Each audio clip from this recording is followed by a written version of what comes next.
Ceux qui font Monaco sont au micro. Je suis Geneviève Berthy et bienvenue dans le podcast de Monaco Info.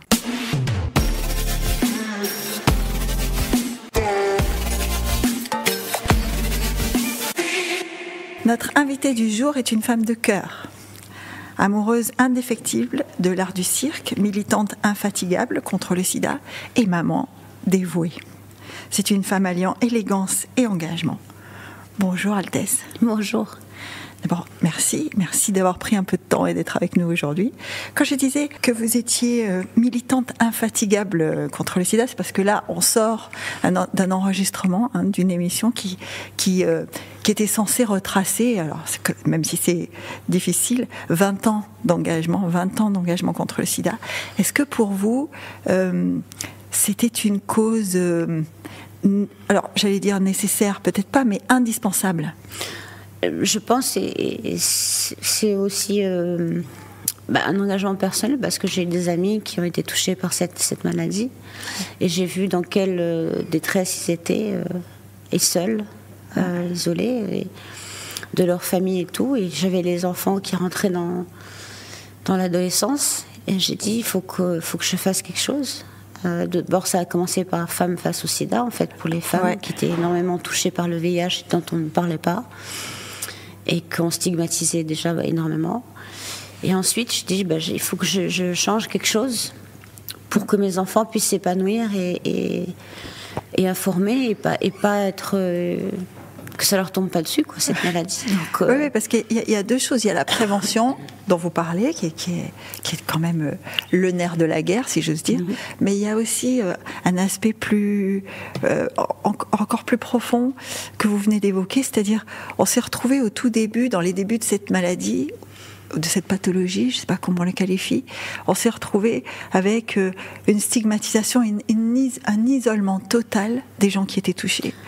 Mais malheureusement, au début, c'était comme ça, et ça, c'est la seule chose qui n'a pas changé. Même si on a énormément évolué au niveau des traitements, au niveau de l'accompagnement, enfin... À part Fightez, il n'y a pas beaucoup de gens, d'autres personnes qui accompagnent les personnes vivant avec le VIH. Malheureusement, il n'y a pas 36 maisons de vie, non. Non. Mais je crois que la stigmatisation n'a pas évolué du tout à ce niveau-là, et c'est ça qui est triste, et qui est malheureux, et qui me donne encore plus envie de me battre pour ces personnes-là, parce que c'est des personnes qui, surtout dans les premières contaminations, qui n'ont pas eu le choix, ça leur est tombé dessus, parce qu'on ne savait pas ce qui arrivait. Et maintenant, on a le choix d'être malade ou pas. Donc on n'avait pas la même idée de la protection. Voilà. Alors, on peut choisir en ayant un comportement irresponsable, en ne se protégeant pas, en ne connaissant pas son statut sanitaire, on peut contaminer d'autres personnes, et ça, c'est assez grave. Donc, c'est tous ces messages d'information et d'éducation sur le VIH qui sont nécessaires. Mais on a toujours autant besoin d'être là pour les personnes qui vivent avec cette maladie, car avant, c'était des gens comme tout le monde, qui avaient leur métier, qui avaient leur vie. Et parce qu'ils ont été honnêtes et ils ont annoncé leur séropositivité, ils ont tout perdu. Même leur famille leur tourne le dos. On a des histoires à l'association qui sont... ça me déchire le cœur, mais en même temps, ça me révolte, quoi. Parce que comment est-ce qu'une maman peut tourner le dos à son enfant parce qu'il est malade ?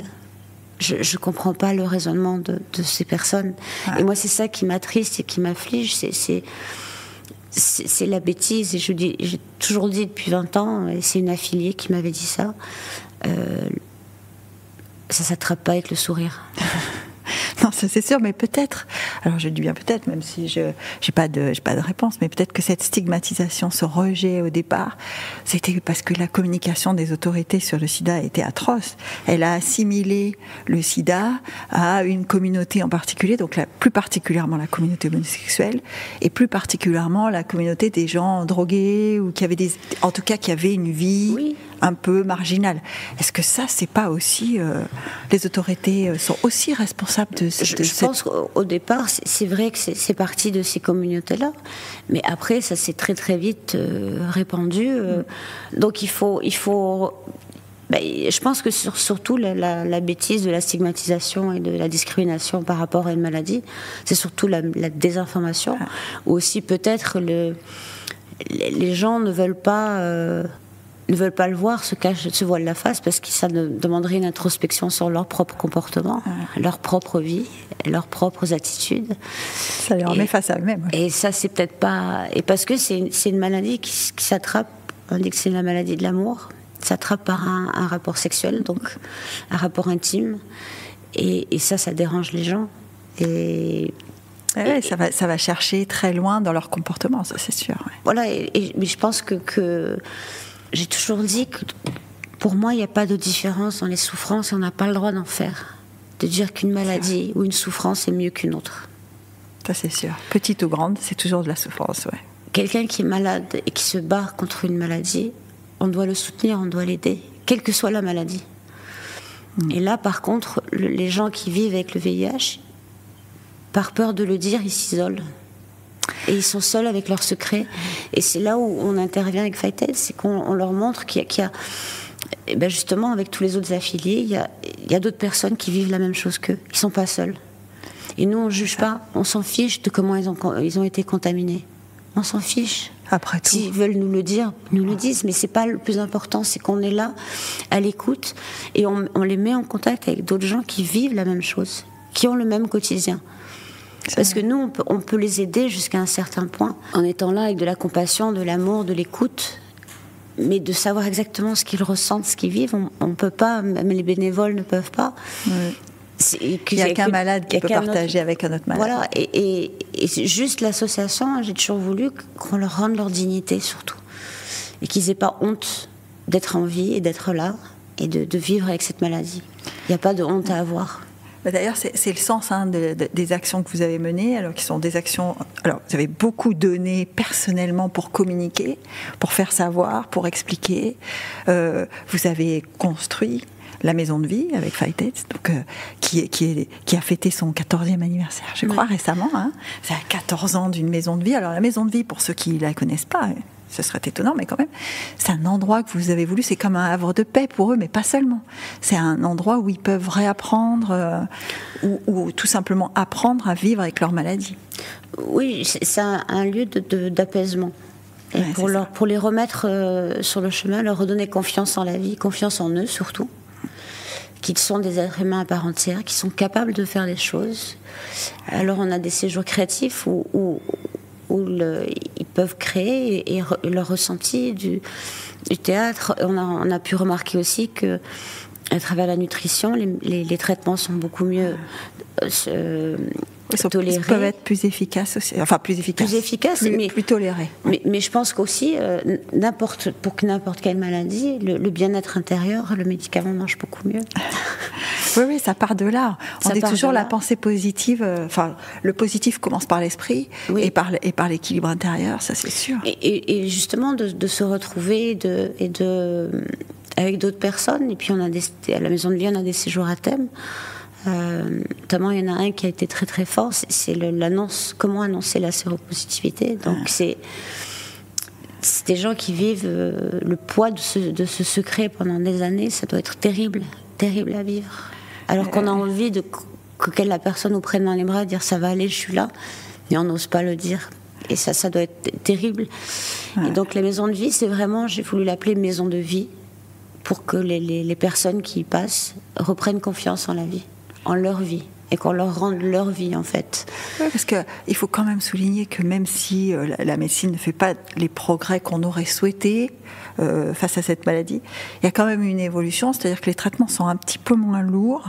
Les traitements sont moins lourds et maintenant on arrive si les gens sont dépistés à temps, ils prennent des traitements et ils ne sont plus contaminants. C'est ça. Donc on peut éradiquer la progression de la maladie. Mais il faut que les gens prennent les responsabilités, qu'ils aillent se faire tester. S'ils ont le moindre doute, il faut qu'ils y aillent. Et pas qu'ils fassent aussi confiance aveugle en tout le monde, on ne sait pas. Se faire tester, c'est aussi un pas quand même. Hein. Vous avez initié Testing the City. Tout le monde est allé se faire tester toutes les 5 minutes pour le Covid. Donc, il faut arrêter. C'est moins désagréable en plus que le test du Covid. Qui est extrêmement désagréable. Voilà. Donc, et tout le monde l'a fait. Dès qu'il voulait aller au resto, tout le monde se prenait un coton-tige dans le nez. Alors que le troll, c'est rien. On vous pique le doigt et puis c'est réglé. Ou même une petite prise de sang, tout le monde en fait. Ouais. Même, on peut aller se faire tester. Lors d'une prise de sang, un contrôle banal que vous fait une ordonnance, votre médecin, vous vous demandez de rajouter la sérologie du VIH, et puis c'est réglé. Et au moins, vous êtes fixé. C'est ça. Et je vois pas, c'est pas difficile. Maintenant, tous les laboratoires le font. Si vraiment on ne veut pas savoir, c'est anonyme et gratuit, donc personne ne doit savoir. Mais je sais pas. C'est une responsabilité vis-à-vis de la société, vis-à-vis de tout le monde aussi. Parce que maintenant, on peut avoir les traitements sont beaucoup moins lourds. Oui, c'est ça. Beaucoup moins de cachets. Et surtout, l'avantage, c'est que si on a le bon traitement assez tôt, on ne peut plus transmettre la maladie. Donc, on a la solution. Et on peut vivre. On peut vivre et on a la solution. Vous le dites souvent, hein, il faut sans cesse s'y remettre, etc. Pour vous, est-ce qu'au cours de ces 20 ans, vous avez senti une amélioration quand même ?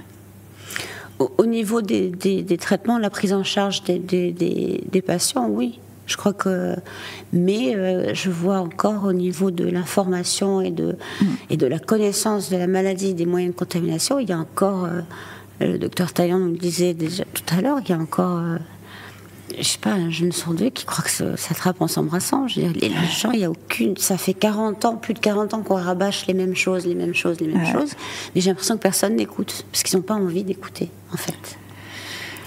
Oui, ils n'ont pas envie, certainement. Alors, peut-être aussi parce que ça touche, comme vous dites, la maladie de l'amour et qu'on a envie de se sentir libre et de s'aimer si on veut et de passer à l'acte si on veut, je ne sais pas. Mais d'ailleurs, on parlait juste avant de démarrer Jungle Fight, qui était l'émission de radio que vous aviez initiée.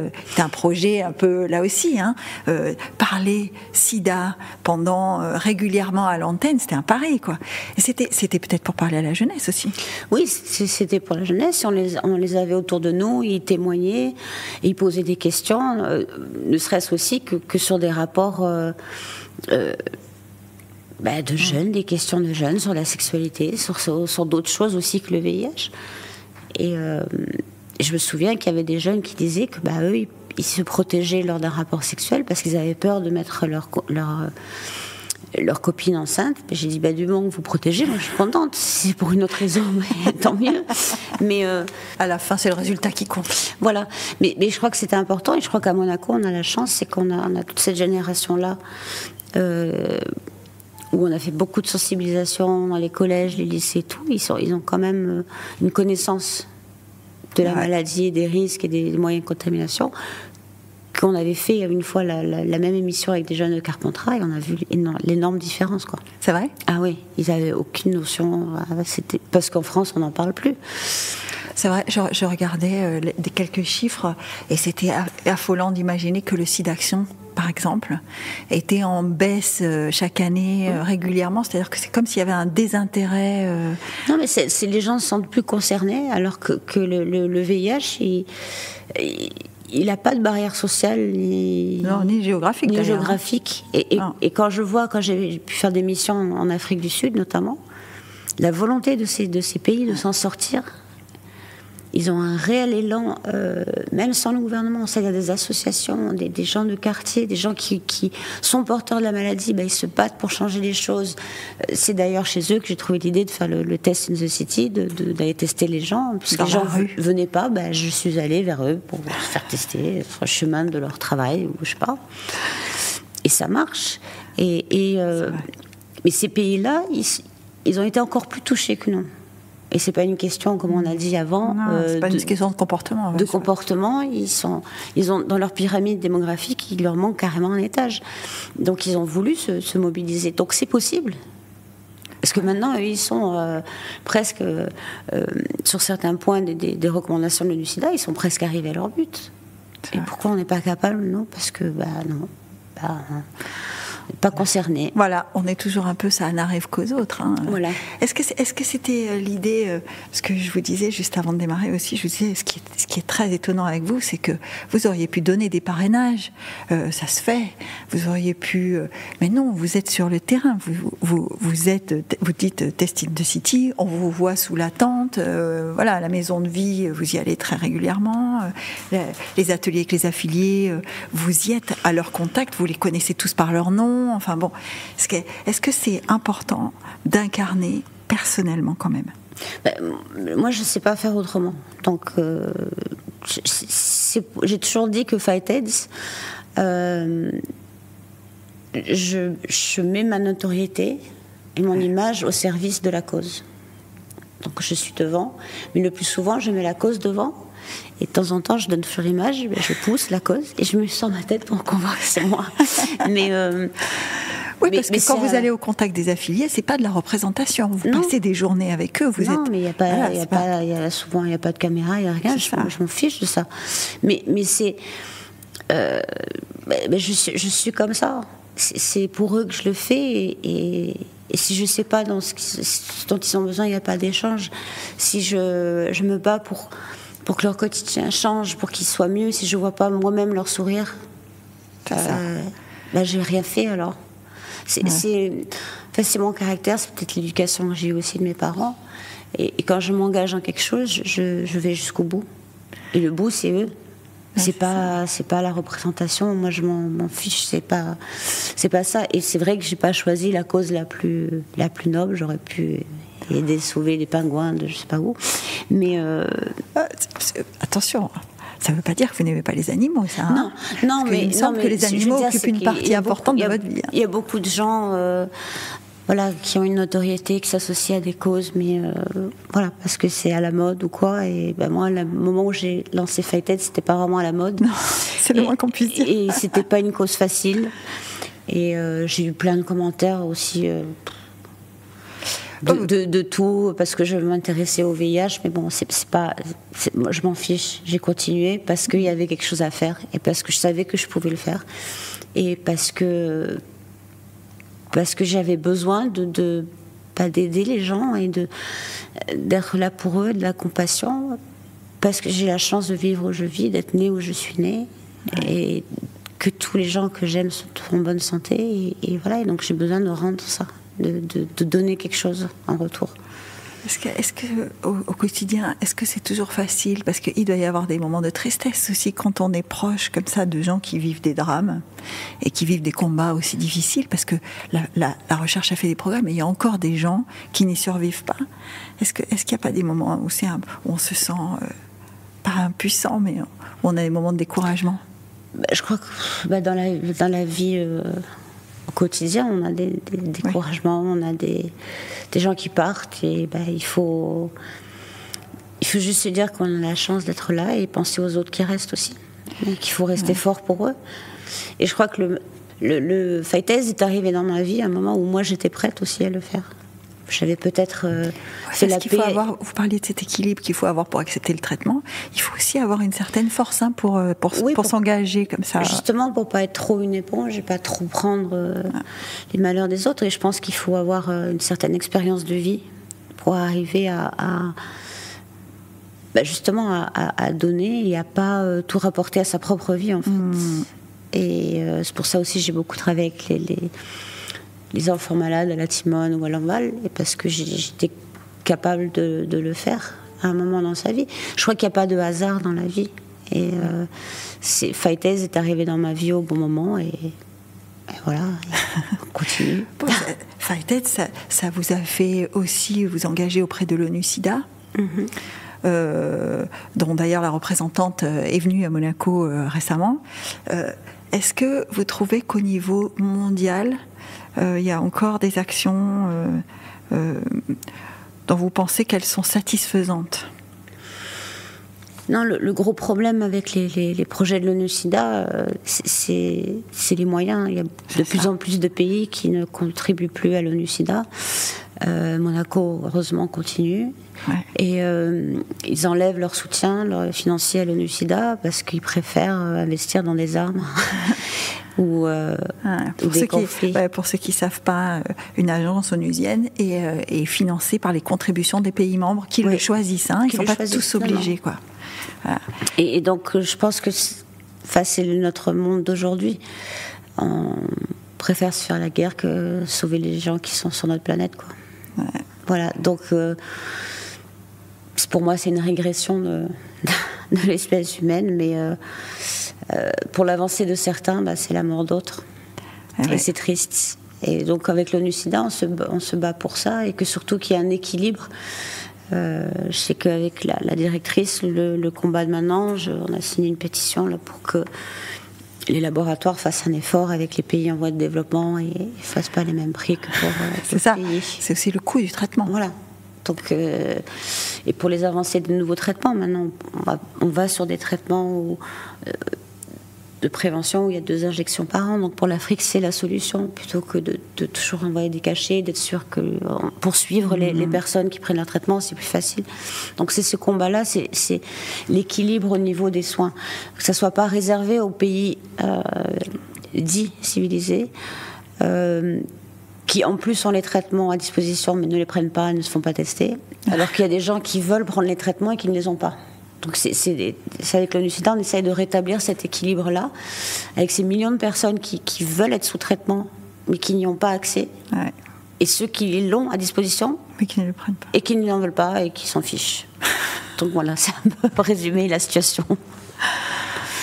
Ça fait.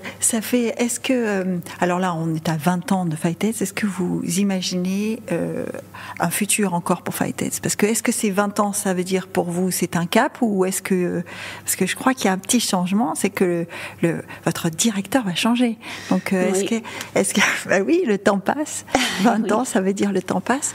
Est-ce que comment vous voyez Fight-Aids dans 20 ans? Je pense qu'on sera en train de radoter les mêmes choses. C'est vrai. Je préfère être pessimiste et dire que ça n'aura pas beaucoup évolué. Au niveau des mentalités, au niveau de la discrimination, au niveau de l'information, au niveau de la prévention. Ouais. Et peut-être que j'aurai une bonne surprise, mais ça c'est une chose qu'on ne peut pas changer, c'est comment les gens réfléchissent, comment les gens pensent. Après, au niveau médical, c'est sûr qu'il y aura des avancées énormes, mais il y aura toujours des personnes qui vivent avec le VIH, il faudra toujours s'en occuper, être là pour eux, donc on va continuer comme on fait. 20 ans, c'est pas un cap, c'est juste, je me dis, déjà 20 ans.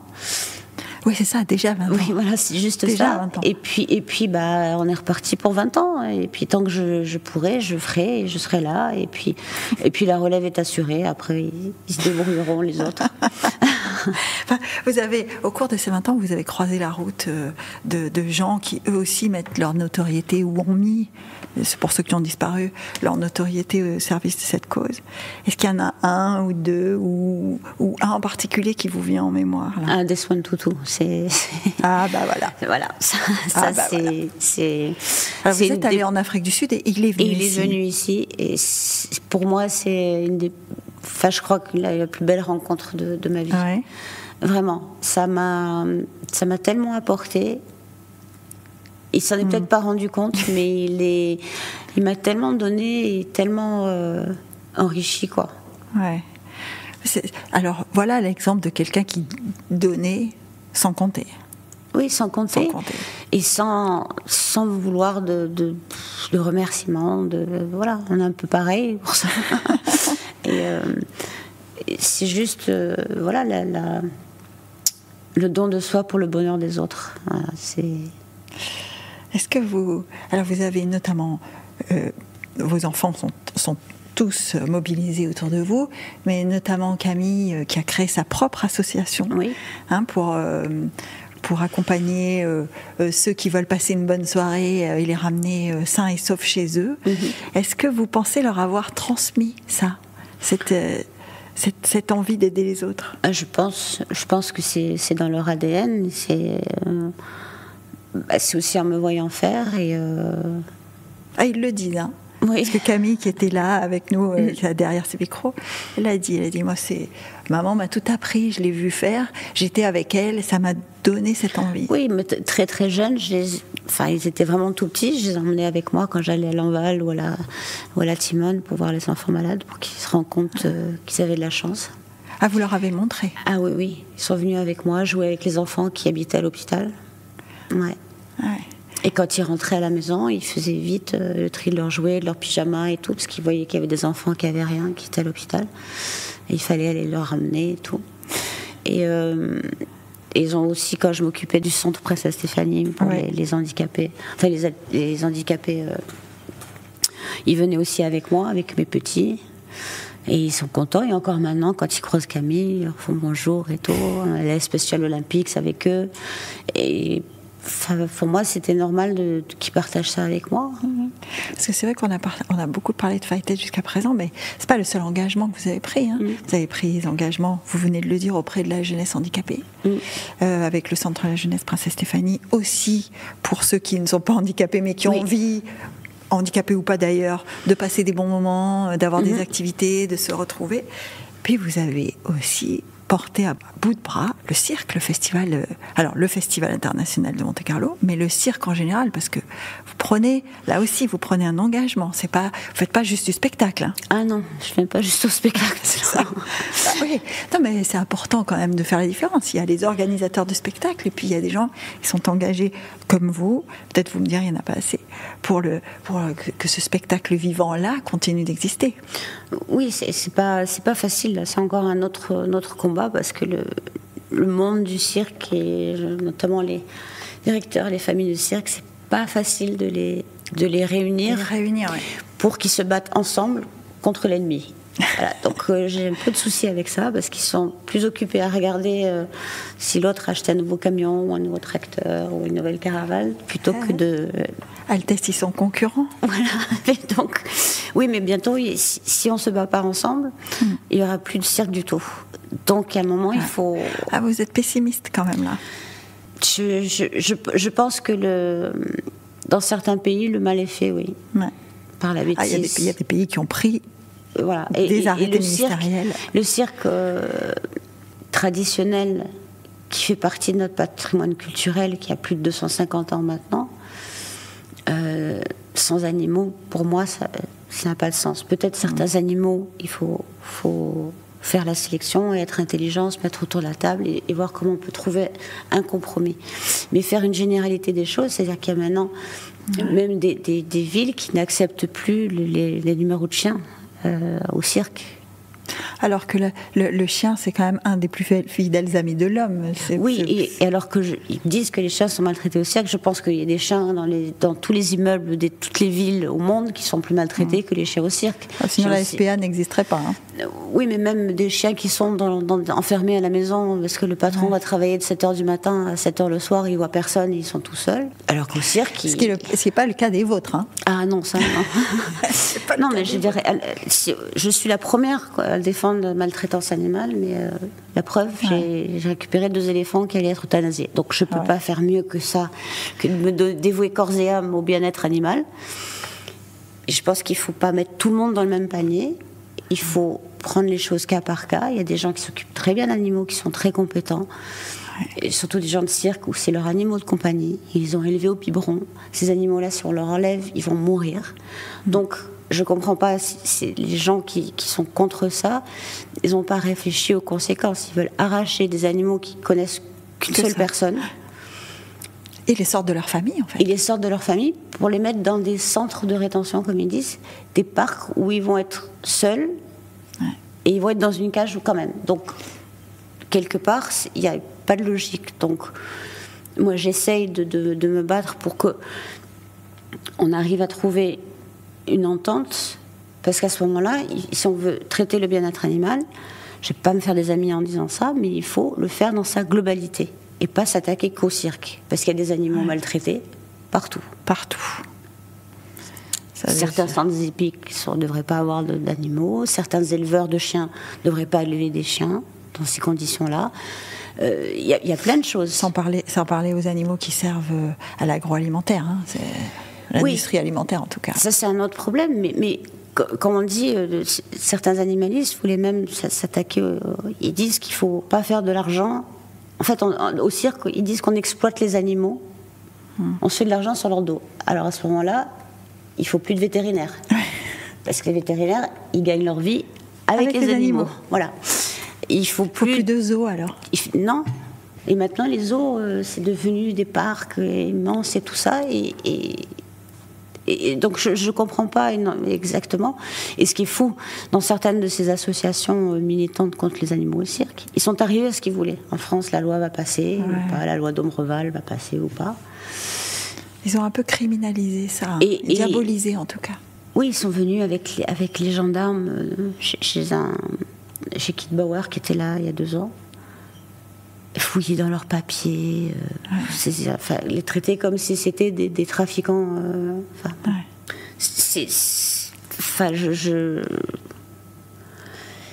Les animalistes, ils ont fait un retour en arrière maintenant, parce qu'ils ont eu ce qu'ils voulaient, une loi. Okay. Et maintenant, ils manifestent plus devant les cirques qui ont encore des animaux, parce qu'ils sont arrivés à ce qu'ils voulaient. Et même il y en a qui envoient des mails aux animaux. Ils ont dit tenez bon, gardez les animaux, sinon on n'a plus les gens ne nous subventionnent plus. Donc c'est aberrant. Maintenant ils voient la bêtise d'être allés jusqu'au bout, d'avoir leur loi. Et ben maintenant ils vont faire quoi? C'est ça. Ils n'ont plus de raison. Ils n'ont plus de raison d'être. Parce qu'ils vont pas s'attaquer, on va dire n'importe quoi, à plein de choses. Mais voilà. Donc je me bats contre ça, mais c'est pas évident. C'est pas évident. Hein. C'est pas évident. Est-ce que alors vous parliez de Baby Népal que vous avez sauvé et que vous avez installé à Fontbonne avec vous. Est-ce que à ce moment-là vous vous rendez compte que ce genre d'action c'est pas donné à tout le monde, parce qu'il faut quand même avoir la possibilité de le faire. J'imagine.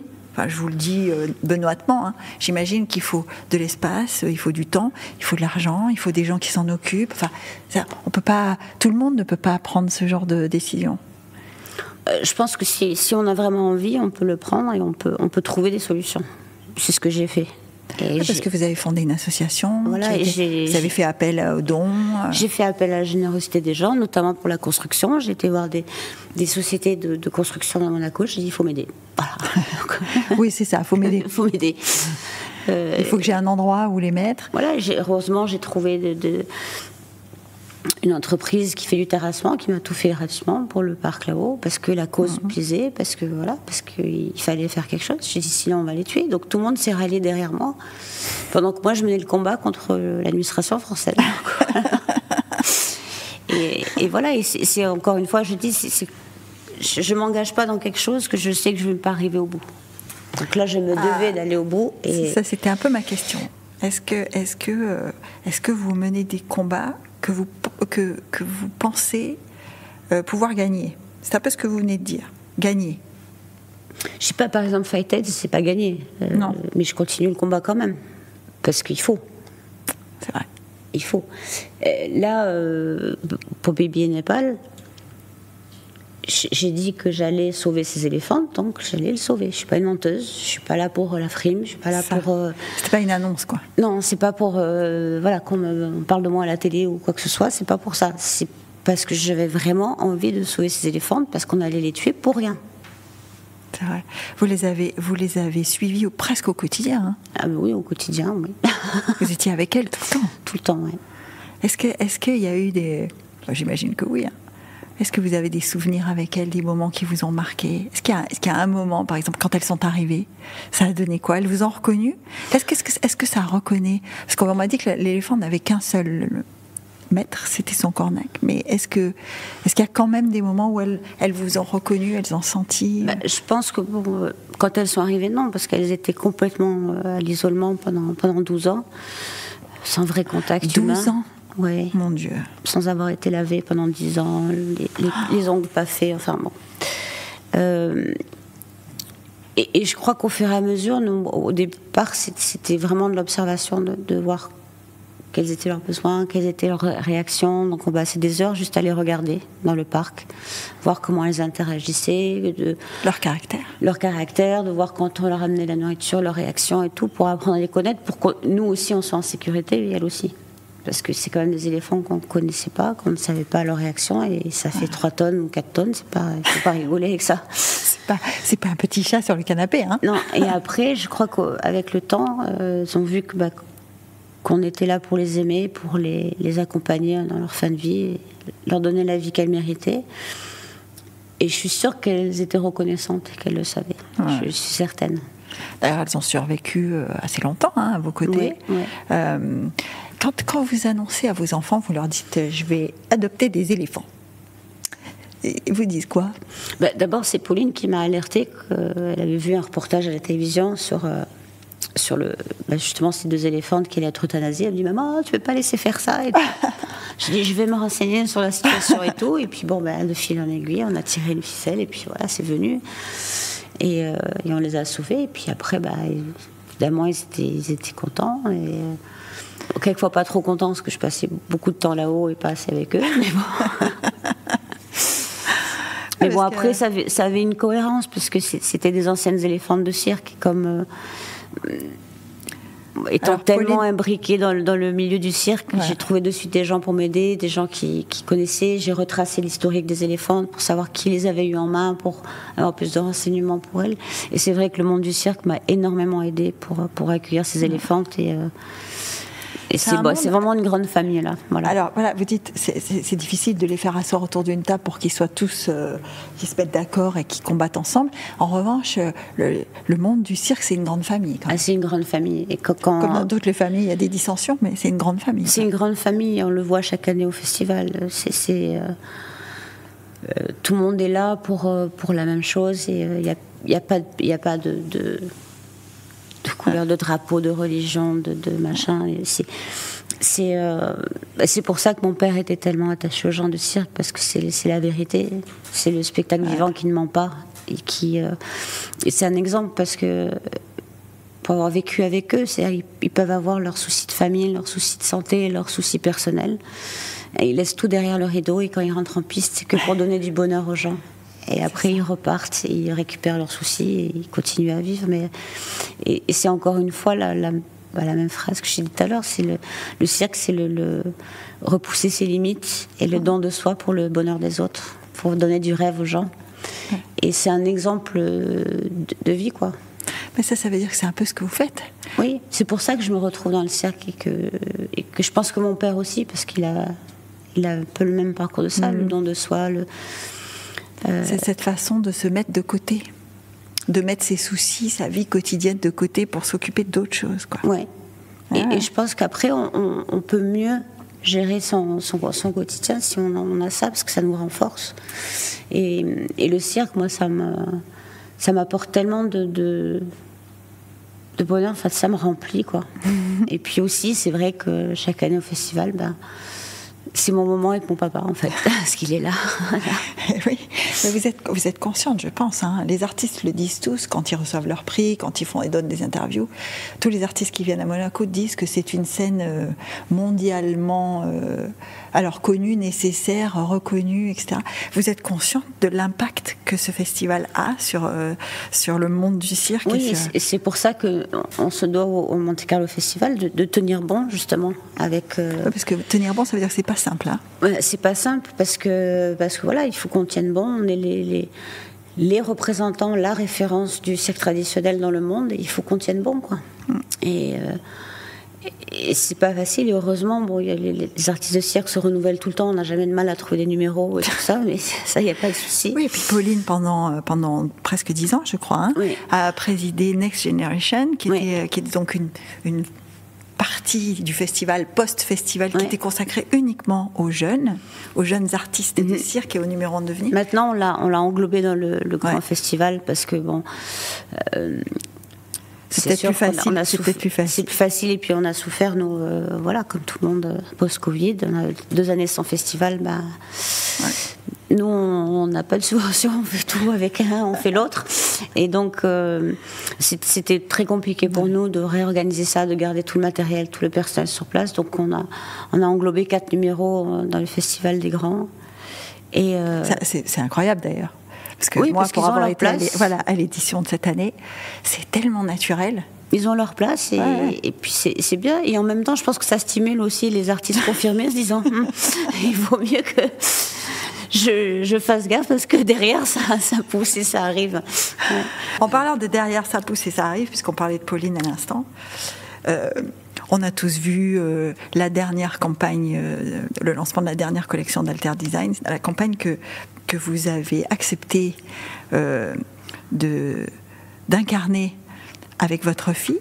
Alors pas seulement, il y a aussi il y a toute sa famille, il y a toute la famille, mais vous avez accepté. Il y a cette série de clichés, ce portfolio où vous êtes toutes les deux. Est-ce que ça a été est-ce que ça a été une décision facile déjà de dire oui, je vais me laisser photographier avec ma fille oui, parce que je trouvais son idée en plus super. Elle a voulu faire ça pour ses 30 ans, elle a voulu faire la collection et faire justement toute la campagne avec toute sa famille. Et je pense que c'est une super idée. C'est comme ça, au moins, tu peux montrer que tes vêtements vont à tout le monde et que c'est pas que des mannequins. C'est pas une question d'âge. Voilà, c'est pas une question d'âge, c'est pas une question de hauteur, de taille. Faut pas être un mannequin faisant du 36 pour porter des vêtements, et c'est très bien. Et donc, j'ai accepté de suite, parce que j'ai trouvé ça une idée tellement sympa et tellement originale. Voilà. Parce que la mode, pour vous, c'était quand même un premier amour, quand même. Hein. Est-ce que le fait que Pauline s'y consacre, c'est un sujet qui vous rassemble? Alors, il y avait le cirque, maintenant il y aura en plus la mode. Est-ce que c'est un sujet de plus qui vous rassemble toutes les deux? Oui, je pense. Enfin, déjà toute petite, je savais qu'elle allait avec les vêtements. Ah oui, je savais. Elle a toujours été coquette. Toujours coquette, toujours à choisir ses vêtements, c'était terrible.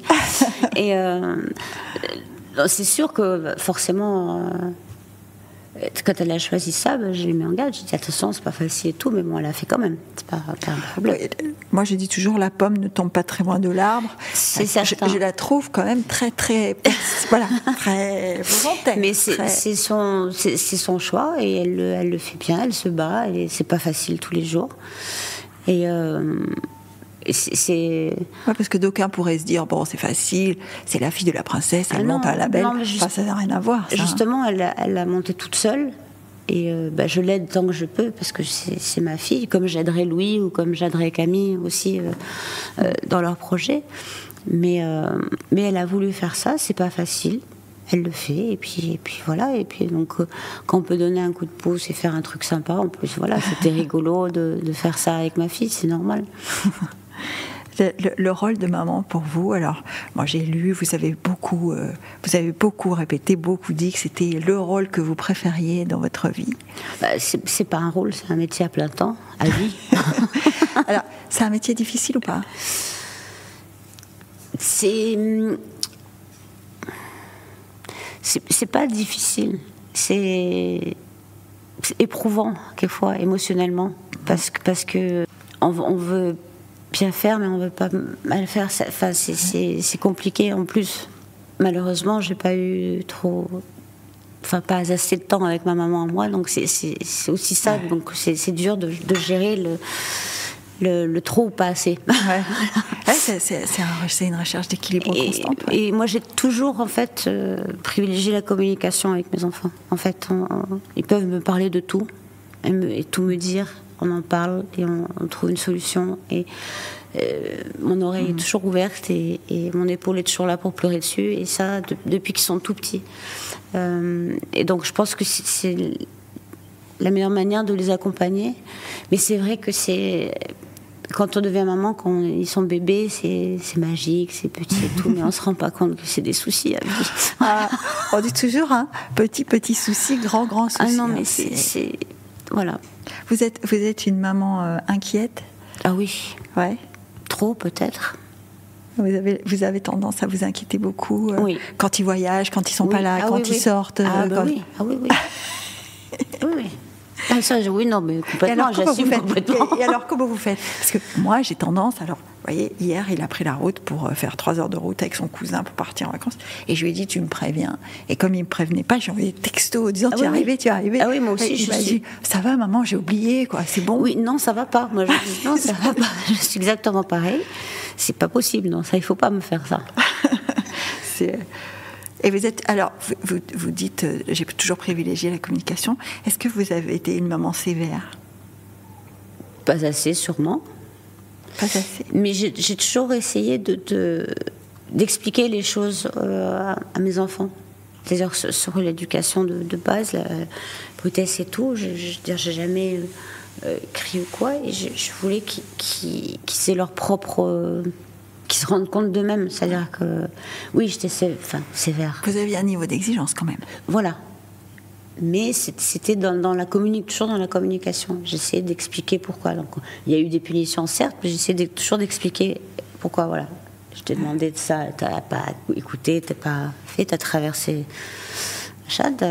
La confiance a été un peu ébréchée, donc on va. Il faut, et je pense que c'est pas pour me flatter, mais je pense que j'ai pas mal réussi. Oui. Mes enfants sont bien en place. Mon Vous les avez beaucoup protégés aussi de la vie publique pendant un long moment. Hein. Oui. Vous avez mis du temps à les laisser venir sur la scène publique. Oui, parce que je voulais que ça soit aussi un choix. Ouais. Quand ils étaient prêts et que s'ils voulaient m'accompagner, ils m'accompagnaient. Je voulais pas leur imposer. D'ailleurs, quand vous faites une apparition publique pour l'un des engagements, ils sont pas automatiquement toujours là. Ils font leur choix. Oui, ils font leur choix. S'ils sont disponibles aussi, parce qu'ils ont leur vie maintenant. Ils ont leurs engagements, oui. Et Camille est rentrée à la Croix-Rouge, enfin elle est au conseil d'administration de la Croix-Rouge. Et la SPA aussi. Et la SPA aussi. Elle a son association qui prend de l'ampleur maintenant, et dont je suis très très fière d'elle aussi, parce que c'est encore une fois, c'est sauver des vies elle aussi. Donc la pomme tombe pas loin de l'arbre non plus. C'est ça. Bon, et puis Louis et papa. Louis et papa, et Louis. Et bientôt re-papa. Et bientôt re-papa, et moi re-mamie. Est-ce que le fait de devenir grand-mère, ça a changé quelque chose dans votre... Je sais pas, moi, ma mère, qui n'est plus là, me disait toujours que être grand-mère, c'était encore un autre chapitre de sa vie. Ah oui, c'est complètement différent. C'est une sensation, je ne pourrais pas mettre de mots dessus, mais c'est génial. C'est génial ? Ouais. Et en plus, mon fils adorait, on parlait de Fighters, mais les dernières années, ce qu'il a fait avec la Fighters Cup. La Fighters Cup, oui, bien sûr. Ça, c'est juste, je le remercierai jamais assez, parce que ça permet à Fighters de vivre avec les fonds qu'il arrive à lever. Et il a fait de lui-même, quoi. J'ai rien demandé. Ah ouais. La pomme. Voilà. La pomme. Donc j'ai les 3 pommes qui sont autour de l'arbre. Non, mais c'est au-delà de ce que vous leur avez renseigné, il faut avoir une sensibilité pour faire ça. Ça veut dire qu'effectivement, ils vous ont vu faire, mais ils ont aussi ça en eux, quoi. Quand je dis la pomme est tombée pas loin de l'arbre, c'est que... Oui, mais je pense que ça, c'est l'éducation, et comment je les ai élevés, et comment ils m'ont vu faire, et comment je suis, en fait. Et alors, justement... pendant toute cette année qui vient de s'écouler, ça a été le centenaire de la naissance du prince Rainier. Ça a été une grande aventure aussi. Et je me souviens qu'un jour, vous m'avez dit, enfin, j'étais pas seule, mais vous nous avez dit, nous étions en réunion, vous nous avez dit, il arrivera un moment où tout ça sera fait, et là, je pourrai prendre le temps. C'est ça que vous avez envie de faire maintenant ? De prendre le temps ? Parce que vous avez quand même tous ces engagements. J'arrive maintenant à prendre le temps pour moi. C'est un peu ça l'idée. Est-ce que vous avez du temps pour vous ? Parce que vous donnez beaucoup. Est-ce que vous avez du temps pour vous ? Pas assez, certainement. Mais j'arrive pas. Non, parce que alors on n'a pas parlé de l'année du centenaire, mais ça a été aussi un engagement. Vous étiez sur le terrain. Vous étiez, je le dis, puisque je dis, vous étiez dans les réunions. Vous n'avez pas délégué. Hein. Ah non. Vous avez pris toutes les décisions. C'est mon papa. Donc... Et oui. Est-ce que ce soit moi qui décide, ouais. Parce que je savais comment je voulais que tous ces événements se passent. Je voulais qu'on voit toutes les différentes facettes de mon papa. Je voulais pas que les gens parlent de mon papa. Je voulais que ça soit... d'ailleurs, le film le dit. C'est ça, j'allais dire, le documentaire lui-même. Hein, c'est vous qui avez tenu à ce que... Le prince par lui-même. Je voulais qu'on découvre le prince.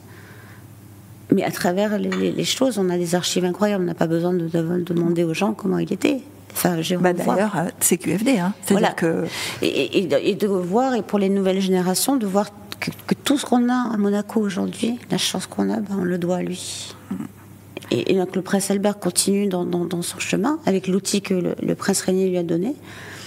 Mais quand le prince Rainier est arrivé, il n'y avait rien, quoi. Il n'y avait pas grand-chose. Et donc, c'est juste aussi pour montrer que, voilà. Oui, quand on dit de lui que c'était un prince bâtisseur, on ne parle pas uniquement des chantiers. Hein. Ah non, de tout. Tout ce qu'on a à Monaco, quoi. C'est ça. Est-ce que c'est un bon souvenir pour vous cette année ? Ah oui, magnifique. C'était comme je l'avais imaginé, sauf que c'était sans Albert. Voilà. Vous parlez d'Albert Croesi, hein, quand vous êtes sans Albert. Voilà. Ouais. Et c'est juste la seule tâche qu'il y a eu dans cette année, c'est qu'on a tout construit pendant 2 ans avant avec lui, et il m'a lâché au début en plus. Bon, Donc le 31 mai quand même, pour rester sur une note, le 31 mai, moi je me souviens, c'était un pari quand même, un pari, de dire on va fermer le rocher, on va transformer tout le rocher en un gigantesque pique-nique party, garden party, playground party, appelez ça comme vous voulez. Enfin, c'était quand même incroyable de voir Monaco-Ville comme ça. Hein. Oui, et en plus, les gens étaient incroyablement heureux. Oui. Et tout le monde est venu et c'était beau de voir les gens se parler. Il y avait personne qui râlait, tout le monde était content, heureux, souriant. Et d'ailleurs, j'avais dit à Albert ce jour-là, j'ai dit, tu vois, on a réussi notre pari, ils sont tous contents, et tous ils sourient et tout. Et c'était juste magique. Et je crois que c'est le style de journée que mon père il a adoré. C'était tout à fait. J'ai voulu la faire dans son esprit, avec les choses qu'il aimait. Ouais, parce que moi j'ai vu des images du jubilé au stade Louis II notamment, qui était une pique-nique party, quoi. Il a joué aux boules, il était au milieu des gens, comme vous l'avez fait d'ailleurs le 31. Hein, c'est-à-dire vous étiez là. C'est le genre de fête qu'il aurait adoré, et j'étais contente que ça se passe comme ça, parce que c'est ce que je voulais. C'était à son honneur, c'était son anniversaire, donc il fallait que ça soit organisé avec des choses qu'il aimait lui. Ouais, pour ceux qui ne savent pas, le 31 mai, c'est l'anniversaire du prince Régnier. Et oui, pas de hasard dans tout ça. C'est pas choisi au hasard. Et maintenant, alors, je vous dis, vous me dites, j'ai peut-être pas assez de temps, il faudrait peut-être que je prenne un peu de temps. Qu'est-ce qu'on peut vous souhaiter pour la suite ? Je crois juste la santé, pouvoir continuer de faire tout ce que je fais, parce que c'est le plus important. Sinon, je peux rien faire. Voilà. Ouais. L'énergie alors ? L'énergie, je la trouverai toujours. Mais l'énergie, je la puise dans mes enfants, dans les gens autour de moi, dans mes animaux, dans la nature. Parce que pour moi, par exemple, j'ai toujours fond bonne, je suis là-haut, c'est pas un travail, je m'occupe de mes animaux, je m'occupe de la nature, et pour moi, la nature, c'est source de ressourcement, et c'est là où j'ai toute mon énergie. Et voilà, de replanter un arbre, pour moi, c'est un bonheur, quoi. Donc voilà, ce qu'on peut me souhaiter, c'est surtout la santé le plus longtemps possible pour pouvoir continuer à faire ça et continuer à donner, parce que c'est mon ADN, c'est moi, je ne peux pas faire autrement, quoi. En tout cas, Altesse, merci de nous avoir donné ce moment. Merci beaucoup. C'était vraiment un très grand honneur. Merci.